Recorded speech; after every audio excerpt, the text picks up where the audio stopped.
Hello, in front of me I've got Xiaomi Redmi Note 11s. In this video I'll show you how to manage Google Pay app.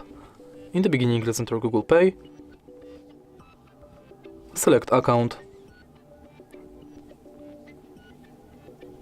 tap get started, and now reset the app. I'm doing it because the interface has changed. As you can see, this is the new interface and homepage of the Google Pay. From here you can add payment method or different types of cards. Then you got access to all of your payment methods.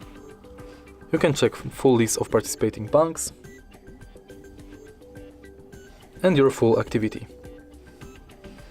Next, we've got settings where you can enable or disable email updates, Gmail imports, personalization within Google Pay, purchase notifications, updates about your passes, offers and tips, and you can edit your account info.